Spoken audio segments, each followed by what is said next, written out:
Let me tell you a little bit about my personal journey to Silicon Valley from India 22 years ago.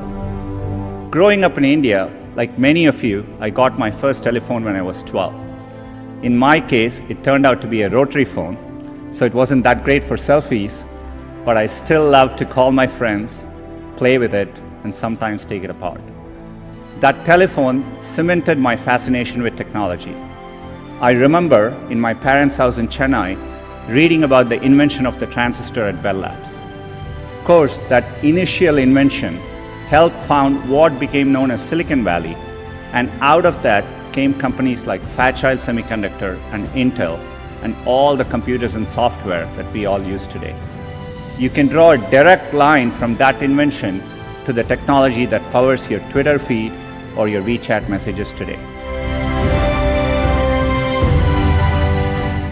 A lot of times when I was younger, people would say, this person didn't get into this college or something, and that's the end of the road. I mean, life is so different from that. And so I think it's important to, keep your hopes, keep your dreams, and try to follow them. And I think most of how life plays out is up to you, not up to what happens outside of you. And I think it's important to keep that in mind and take the long-term view. I still vividly remember as a teenager jumping onto a crowded train at Chennai and traveling for 24 hours to attend my school at IIT Kharagpur. And that opportunity changed the course of my life.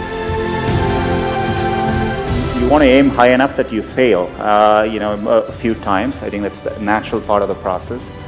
In fact, Larry used to say, if you work on really difficult things, you're better off because you have no competition. Others aren't working on that difficult a problem.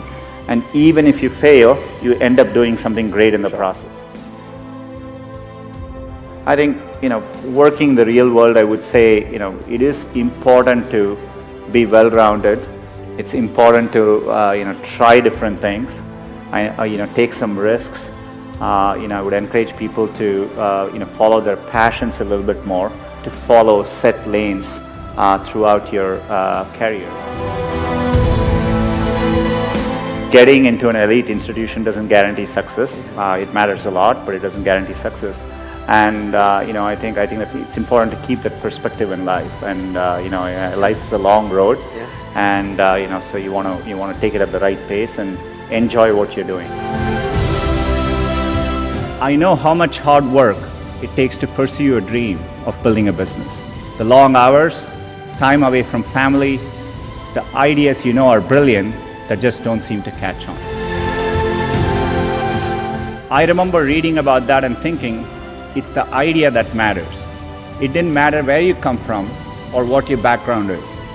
One revolutionary idea, one brilliant invention can unleash other entrepreneurs to revolutionize industries in ways you could never predict.